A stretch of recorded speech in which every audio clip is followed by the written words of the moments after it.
Shri Venkateswara gold తాకట్టులో ఉన్న మీ బంగారాన్ని విడిపించి కొనబడును.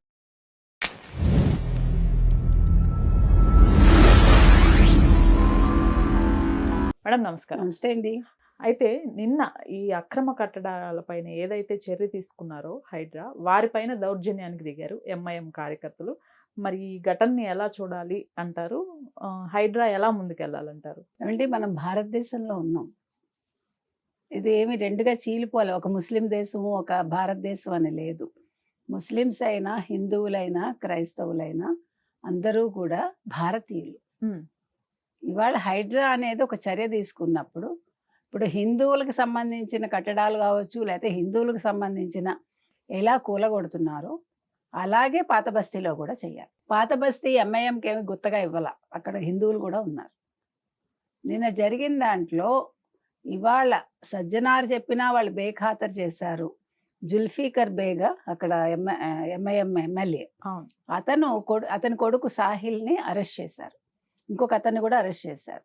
అయితే ఇవాళ ఎంఐఎం ఎమ్మెల్యేనే దగ్గరుండి మళ్ళీ నిన్న కూల్చిన కట్టడాలు లేదా వ్యాపారులకు సంబంధించినవి ఇవాళ కట్టిస్తున్నాడు ఆయన. ఇది తప్పు కదా. అంటే మీరు ఓల్డ్ సిటీలో అడుగు పెట్టకూడదు. ఓల్డ్ సిటీలో ఎలా ఉన్నా ఎవరూ మాట్లాడకూడదు. అదెట్లా? ఇప్పుడు ఏ పార్టీ అయినా ఎంఐఎంతో మీరు పెట్టుకోండి.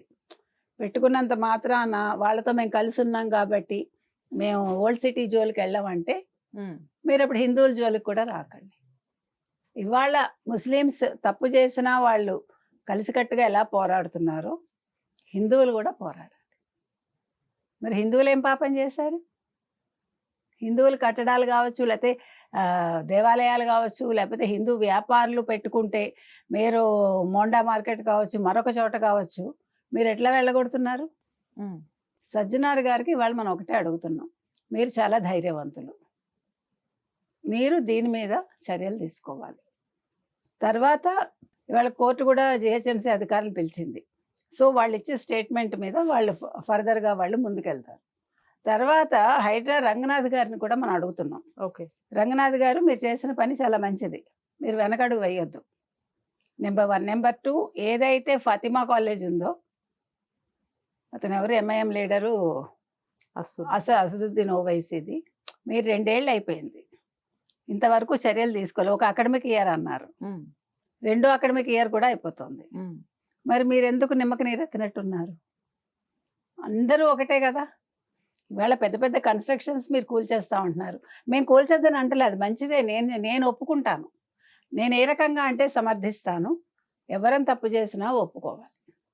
అది అందరికీ సమానంగా ఉండాలంటున్నా. ఇక్కడ మతభేదాలు లేకపోతే ఫలానా ప్రాంతం కాబట్టి వాళ్ళ జోలికి వెళ్ళకూడదు, వాళ్ళు తిరగబడతారు, ఇలా మాట్లాడుతున్నారు వాళ్ళు.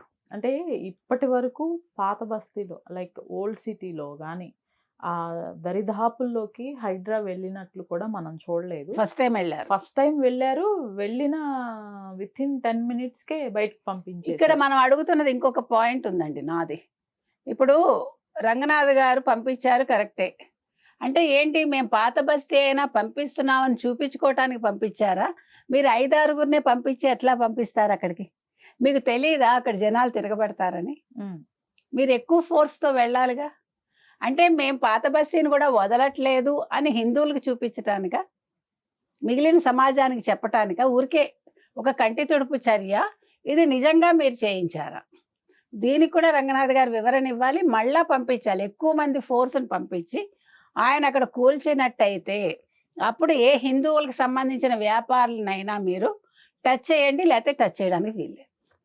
ఎందుకంటే అందరూ ఒకటే, మనం అడుగుతున్నది అది. ఇది చాలా తప్పిది. మీకు ఇప్పుడు నా పాయింట్ అర్థమైంది కదా మీకు? అంటే వీళ్ళని ఊరుకోబెట్టడం కోసం ఊరికే అక్కడ ఒక 5-6 పంపించి వాళ్ళు తిరగబడగానే వీళ్ళు వెనక్కి పరిగెట్టుకుని వచ్చి, that is not right. So చట్టం అందరికీ ఒకలాగానే ఉండాలి, హైడ్రా కూల్చివేతలు అందరికీ ఒకలాగానే ఉండాలి. సజ్జనార్ గారు కూడా అందరి విషయంలో ఒకలాగానే యాక్ట్ చేయాలి అని మనం ఇక్కడ అడుగుతున్నాం.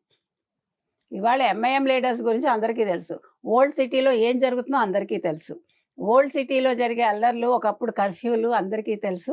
సీసీ కెమెరాస్ పెట్టాక గత 2 దశాబ్దాలుగానో ఎంతో, ఇంకా మోర్ దాన్ దట్, ఎటువంటి అల్లర్లు లేకుండా జరుగుతోంది సజావుగా. చంద్రబాబు నాయుడు గారు అప్పుడు ముఖ్యమంత్రి అయ్యాక, అంతకుముందే తెలుగుదేశం వచ్చాక. కాబట్టి ఇవాళ మనం వీళ్ళందరినీ ప్రశ్నిస్తున్నామండి. దీన్ని ఫర్దర్గా ముందుకు తీసుకెళ్ళి అక్కడ అక్రమంగా ఏదైతే వాళ్ళు ఆక్యుపై చేశారో ఆ కట్టడాలు కూల్చాలి, మళ్ళా వాళ్ళు కట్టకుండా చేయాలి. ఎందుకంటే వాళ్ళు ఇవాళ మాకు ఇక్కడ బలం ఉంది, మమ్మల్ని మీరేం చేస్తారు అన్నట్టుగా ఉన్నారు. కాబట్టి దాన్ని ఎలాగ ఈ ప్రభుత్వం డీల్ చేస్తుంది, ఎలా జిహెచ్ఎంసీ డీల్ చేస్తుంది, ఎలా పోలీసులు దీన్ని డీల్ చేస్తారు అనేది మనం చూడాలి. Right madam, thank you.